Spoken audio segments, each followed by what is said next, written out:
Isolate to elevate. Solitude is fundamental. You have to be alone with your thoughts. You have to be alone to connect and see what are your passions, what are your disdains, what do you like?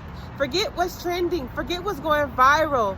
What would be trendy for you? What would bring you joy? I'm so sick and tired of hearing about P. Diddy. I am over these podcasts telling men what they should be doing, telling women what they should be doing in a relationship. There are billions of people on the planet. There's no way that we all want the exact same thing. I seen this comedy skit of a woman where she was angry and her boyfriend bought her food and then her attitude changed. For me, that's not me. Don't bring me food because I don't want to get fat again. Bring me a flower, a candle, write me a poem, get creative, and make a beat on the table. But seriously, studies show that people who spend more time in solitude, that there's a connection with higher intelligence. When you look at the greats, when you look at Mozart, he spent a lot of time alone working on his craft. People need time alone to come up with these genius ideas so they're not influenced by the mass. Of course, each person is different. Some people need a gym buddy because it motivates them. And some people will be better off going alone than going with someone that's going to slow them down. The same thing with studying.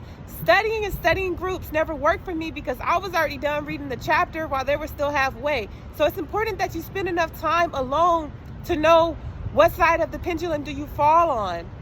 Even in business, you're having a business partner that's not ambitious as you or not as skilled or knowledgeable, it's going to slow you down. I'm not saying to cut everybody off, but I'm just saying you have to know when you need to take a step back and really just work by yourself so that you can get to a higher place that you desire. Sometimes you can be influenced and not even realize it. Imagine if you had a clothing line and you had some pieces done and you show them to a finger full of people, and one person may say, oh, that piece is ugly, I don't like that set.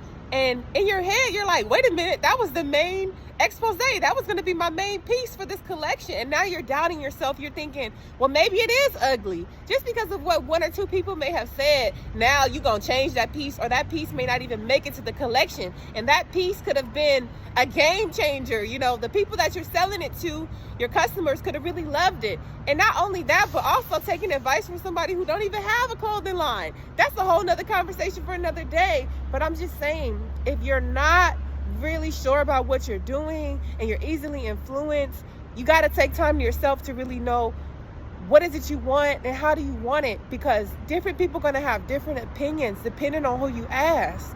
That's why sometimes it's best not to ask. Even when it comes to stress management, I used to be one of those people that vented. I want to vent my problems. I want to tell people what I'm going through. Now, I'm not saying to just be closed off. I'm just telling you my experience.